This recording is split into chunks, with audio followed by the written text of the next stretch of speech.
దేవుని పరిశుద్ధ నామానికి మహిమ కలుగునుగాక. అనుదిన దైవ కృపా కార్యక్రమం ద్వారా ఈ దినం దేవుని మాటలు వింటున్న దేవుని బిడలైన మీ అందరికీ హృదయపూర్వక వందనాలు తెలియపరుస్తూ ఉన్నాం. ఈ మాటలు వింటున్న మీకు నిత్య క్షేమాన్ని, ఉన్నతమైన ఆశీర్వాదాన్ని నా దేవుడు అనుగ్రహించునుగాక. ఆమేన్. యోనా గ్రంథం 1వ అధ్యాయం 4వ వాక్యంలో, యెహోవా సముద్రము మీద గాలి పుట్టింపగా సముద్రమందు గొప్ప తుఫాను రేగి వాడ బద్దలైపోవు గతి వచ్చింది అని వ్రాయబడి ఉంది. ప్రియ దేవుని బిడ్డలారా, ఈ తుఫాను రావడానికి గల కారణం అల్పపీడనమో, వాయుగుండమో, లేదా అగ్నిపర్వతాలు పేలడమో, సునామీ రావడమో, లేదా ప్రకృతి వైపరీత్యం వల్ల ఈ తుఫాను రాలేదు. కానీ ఈ తుఫానుకు గల కారణం ఏమిటంటే యోనా. ఈ యోనా ఎవరంటే గొప్ప ప్రవక్త. తండ్రి సమర్పణ వలన పుట్టినవాడు ఈ యోనా. ఈ యోనా అనే మాటకు పావురం అని అర్థం. పావురం వలె కపటం లేని జీవితం చేయవలసిన వాడు ఈ యోనా. ఈ యోనా ఒక్కసారి ప్రసంగం చేస్తే 120,000 మంది ప్రజలు ఒక్కసారిగా మోకాళ్ళ మీదకు వచ్చి దేవునికి ప్రార్థన చేశారు. ఉపవాసంతో దేవుని కాళ్ళు పట్టుకుంటే దేవుడు దిగొచ్చి ఆ ప్రజలందరినీ కూడా క్షమించాడు. అంత గొప్ప ప్రసంగికుడు ఈ యోనా. యోనా ఎంత గొప్పవాడై ఉండి కూడా దేవునికి లోబడకుండా దైవిక మార్గంలో నుండి ఒకసారి తొలగిపోయాడు.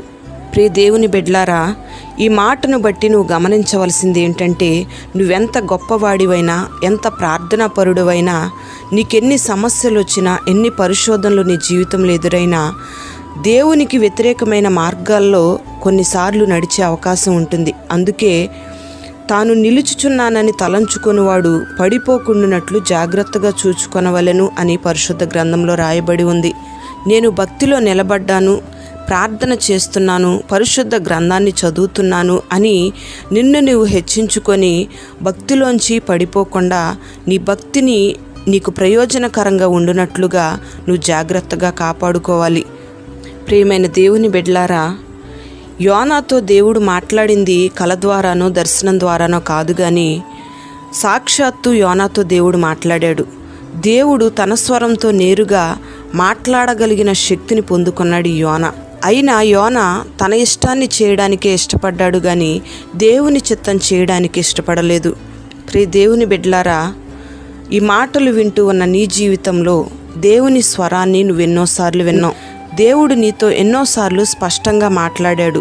దేవుడు నీతో మాట్లాడినప్పుడు మరి నువ్వెలా స్పందించావు?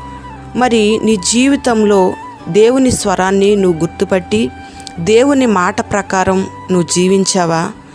లేదా దేవుని మాటను కాదని నీకిష్టానుసారంగా నడిపించబడ్డావా? దేవుని స్వరము విన్న యోనా ఇది దేవుని స్వరమే అని తెలిసినా సరే దేవుని మాటను తోసేశాడు. ఇందుకు కారణం ఏంటంటే దేవుడు చెప్పింది యోనాకు నచ్చలేదు. నినివే పట్టణం రక్షించబడాలనేమో దేవుని ఉద్దేశం, కానీ యోనాకు మాత్రం అది ఇష్టం లేదు. ఆ ప్రజలు భయంకరమైన పాపపు మార్గంలో ఉన్నారు, వాళ్ళు నశించిపోవాలి, దేవుని ఉగ్రత ఆ ప్రజల మీదకి దిగిరావాలని యోనా ఉద్దేశం.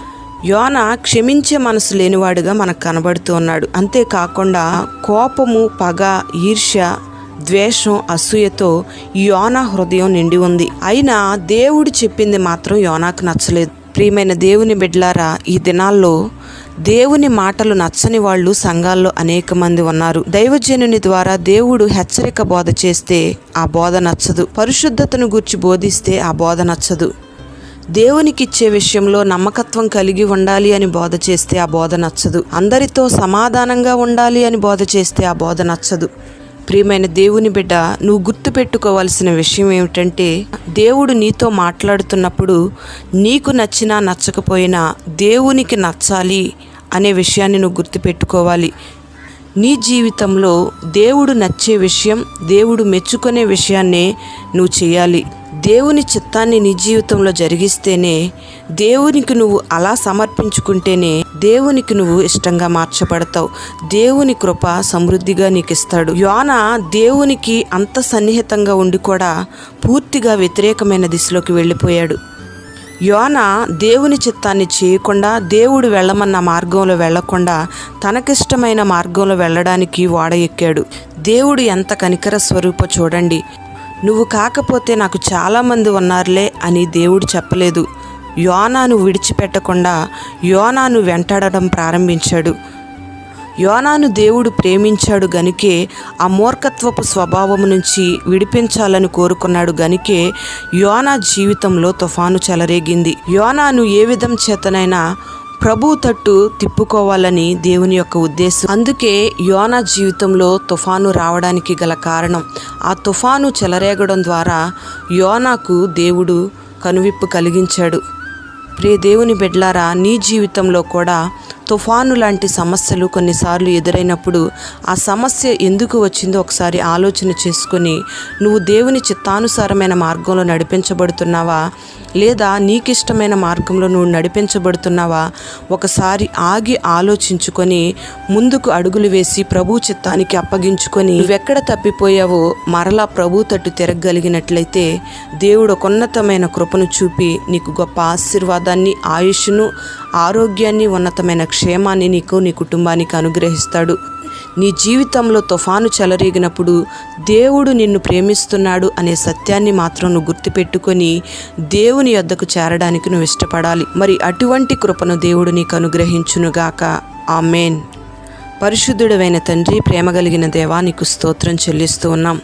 ఈ మాటలు విన్న నీ బిడ్డల్ని పేరు పేరున మీరు దీవించమని ప్రార్థన చేస్తూ ఉన్నాం. యోనా గొప్ప ప్రవక్త అయ్యుండి కూడా నేరుగా నీ స్వరాన్ని విని కూడా నీ చిత్తమైన మార్గంలో నడిపించబడకుండా తనకిష్టమైన మార్గంలో నడిపించబడడం ద్వారా మీరు యోనా జీవితంలో గొప్ప తుఫాను పుట్టించి యోనాను మీరు ప్రేమించి మరలా నీ యొద్దకు చేర్చుకున్నారు. ఆ రీతిగా ఈ మాటలు విన్న నీ బిడ్డల జీవితాలలో కలుగుతున్న తుఫానులన్నిటినీ మీరు అణచివేసి నీ బిడ్డలు ఎక్కడ తొట్టిల్లినా తప్పిపోయినా మరలా నీ చిత్తానుసారమైన మార్గాల్లో నడిపించబడడానికి, నీ వైపు త్రిప్పబడడానికి మీరు కృపను అనుగ్రహించండి.